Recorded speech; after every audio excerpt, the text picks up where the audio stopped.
On va voir si je comprends le tunisien. Rouba? Rouba? Oui. Ah, Rouba. Ça me fait penser à l'aspirateur Roomba là qui. Du tout alors là. C'est pas un aspirateur. Bon. Quand on arrive en Tunisie, on a l'impression que tout le monde parle français. La réalité est un peu nuancée. Plusieurs langues coexistent, notamment. Est-ce que maintenant, il reste des vestiges de cette colonisation en termes linguistiques?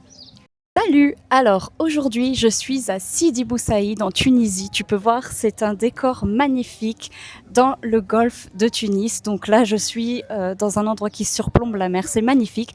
Et je suis en présence de Gofran Gafsaoui, qui est prof de FLE en Tunisie. Bienvenue Gofran et merci d'être ici aujourd'hui. Bienvenue tout le monde, bienvenue Fanny, merci pour l'invitation. Alors, nous allons parler de la place du français en Tunisie, dans la société tunisienne. Et puis, à la fin de la vidéo, Gofran va me tester. On va voir si je comprends le tunisien et donc des mots tunisiens dérivés du français. Donc, reste jusqu'à la fin. On va voir si je peux comprendre certains mots tunisiens et on va voir si toi aussi tu les comprends. Pour commencer, Gofran, je voulais savoir si tu peux te présenter, nous dire qui tu es et pourquoi le français est important pour toi. Alors, merci pour la présentation tout d'abord. Donc, je m'appelle Gofran Gafsaoui, je suis prof de FLE en Tunisie. J'enseigne dans le secteur public auprès d'élèves du primaire. Je collabore également avec l'Institut français dans le cadre des projets et d'activités désignées aux jeunes apprenants. Les questions autour des langues sont très importantes pour moi parce que ça fait partie de mon quotidien. De mon travail, je vois comment les apprenants évoluent dans plusieurs langues et comment le français occupe une place particulière dans leur parcours scolaire ou bien culturel. Très bien, excellent. Et donc, on aura l'occasion de parler un petit peu plus de ça. J'aimerais bien savoir quelle langue est-ce qu'ils utilisent et puis quelle langue ils utilisent où, notamment le français. Donc, on va en reparler.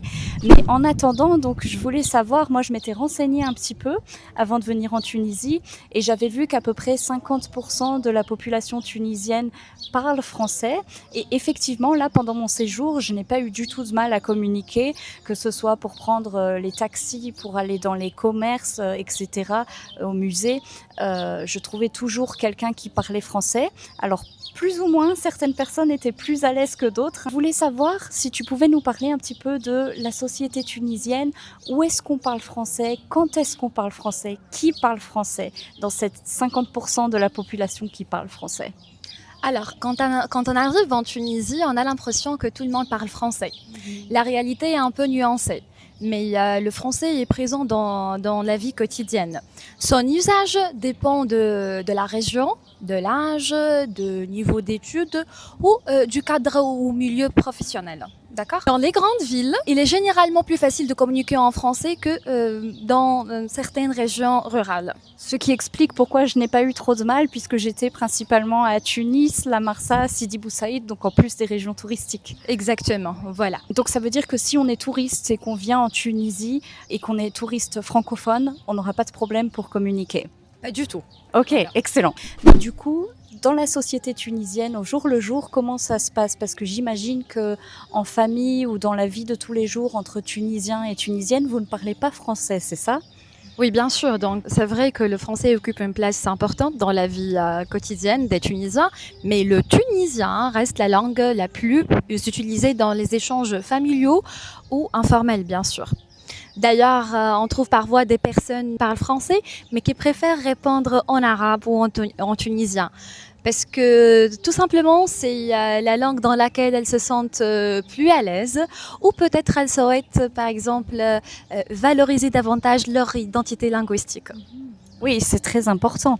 Et du coup, alors, parce que toi, tu disais que tu es prof de FLE dans les écoles et auprès de l'Institut, alors, donc tu enseignes le français, mais pourquoi tu enseignes le français? Pourquoi ces apprenants veulent apprendre le français? Est-ce que c'est comme par exemple en France, on apprend une deuxième langue, une troisième langue, ça contribue à l'ouverture sur le monde, c'est utile pour quand on veut voyager, pour s'intégrer dans l'économie mondiale.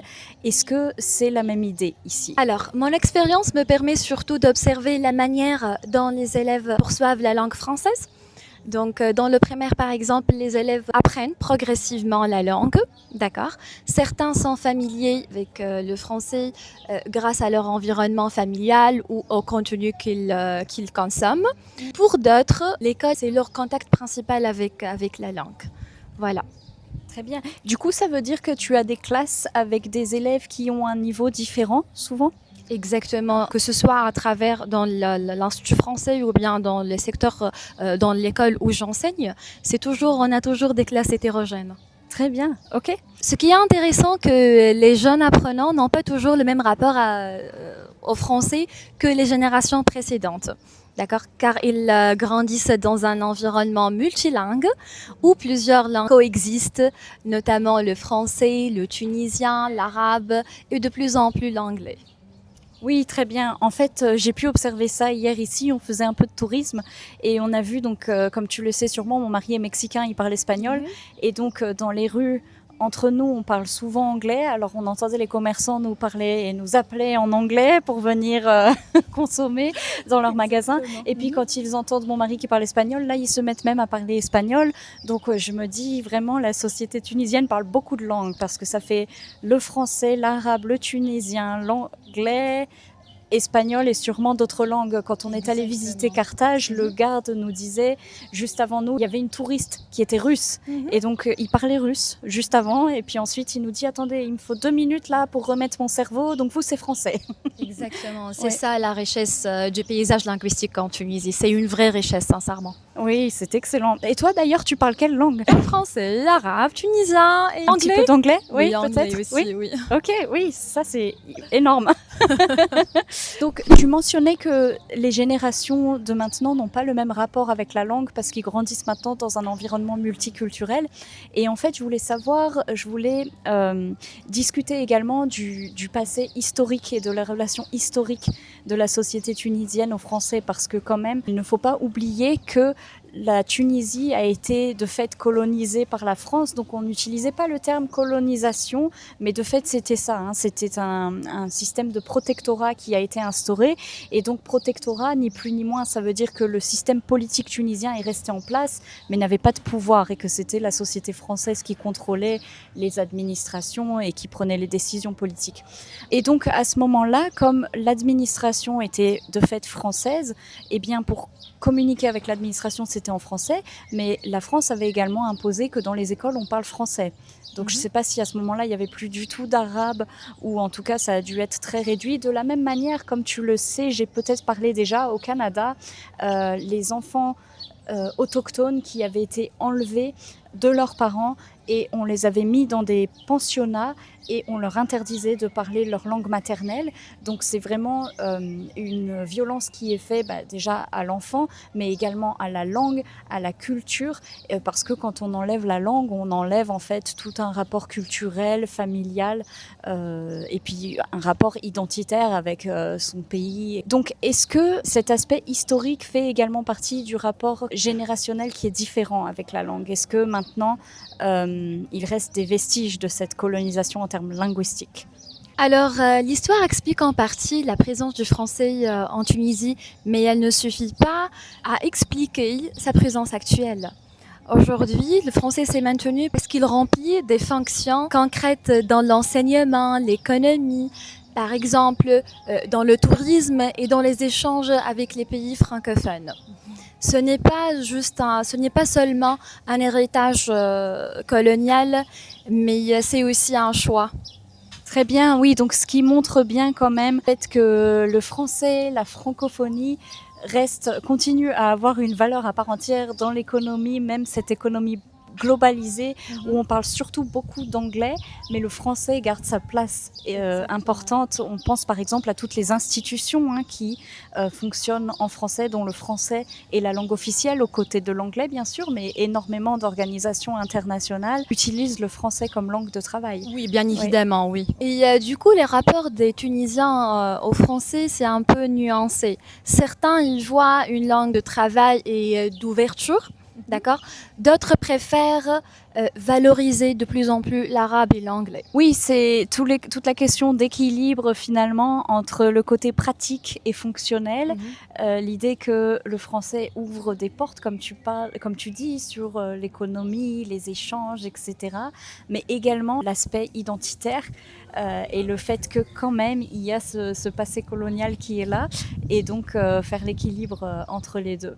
Exactement, oui. Et je dirais que aujourd'hui, au quotidien, donc plusieurs langues coexistent ensemble. Donc, c'est ça la richesse du paysage linguistique en Tunisie.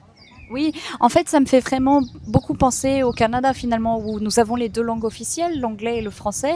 Alors j'ai parlé, tu peux regarder mes vidéos là-dessus. C'est pas qu'on parle français et anglais de partout, hein. Il y a quand même ça coexiste plus que ça n'existe ensemble. Donc au Canada, deux langues officielles, et puis après beaucoup d'autres langues parce qu'il y a beaucoup d'autres cultures qui sont là. Mais donc quand même, chaque pays a sa spécificité. Au Canada, évidemment, il y a énormément de cultures qui coexistent. Et donc, il y a beaucoup de langues parlées. En Tunisie, on va voir donc la spécificité peut-être, c'est le fait qu'il y a le tunisien, qui est donc sa propre langue, hein, si j'ai bien compris. Ce n'est pas de l'arabe, ce n'est pas du français arabe mélangé, c'est vraiment une langue qui est utilisée. Et donc là, je crois qu'on va passer au quiz. Oui, et on va voir si je comprends le tunisien. Très bien. Voilà, donc on commence. Oui. Alors là, j'ai un peu peur de me retrouver un petit peu bête et de ne rien comprendre. On va voir. Je pense pas. Donc on commence du plus facile. Ah oui, allez, allons-y. D'accord. J'ai hâte, sincèrement. Donc, Kourda. Kourda. Oui.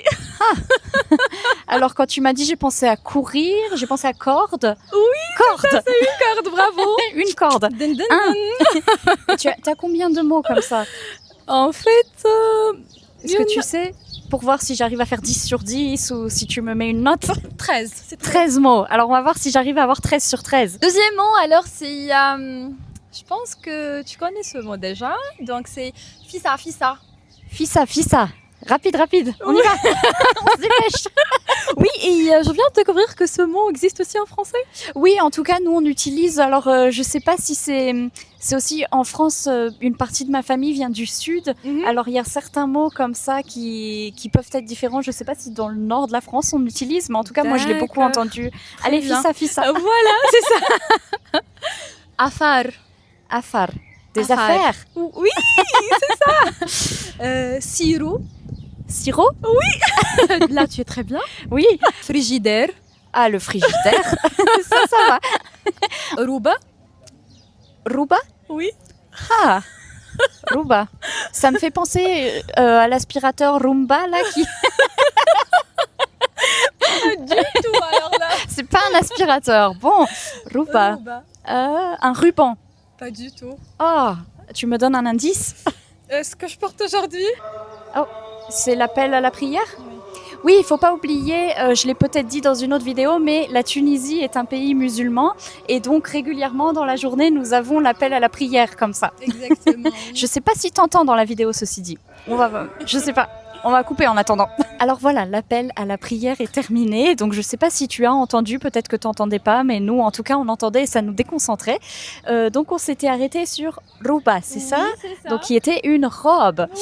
Mais alors là je n'avais pas deviné. Oui. Tu avais bien dit que ça allait être de plus en plus dur, hein? Oui, je pense que oui. Donc le mot suivant. Oui. Non, sincèrement, c'est pas difficile ça. Quinquillerie. Quinquillerie. Quincaillerie. Voilà. C'est facile quand même. Fromage. Fromage. Oui, exactement. C'est bon le fromage. J'ai goûté du bon fromage ici. Qofa.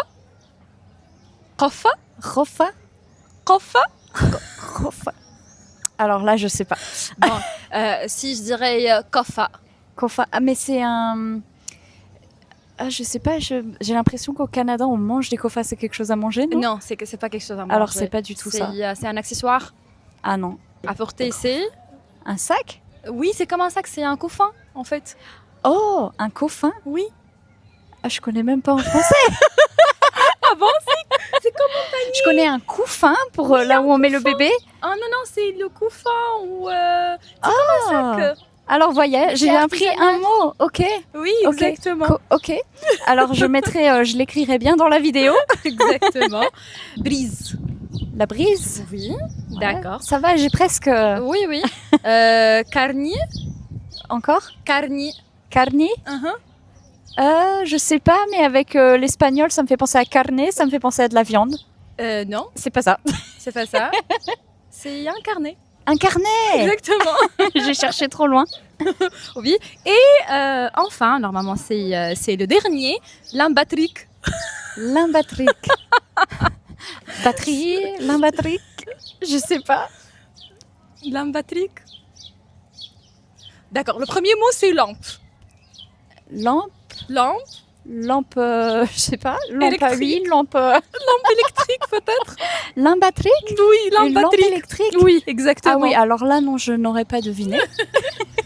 Oui, exactement. C'est oui, l'imbatrique, c'est qu'est-ce qu'on appelle la lampe avec laquelle Ah, mais une torche. c'est une torche. Une torche où Oui, on peut, exactement. quand on va faire du C'est- camping par exemple, c'est et que. l'imbatrique, oui, Ok. c'est l'imbatrique. Ah ouais, alors ça, non, je n'aurais pas trouvé. Oui.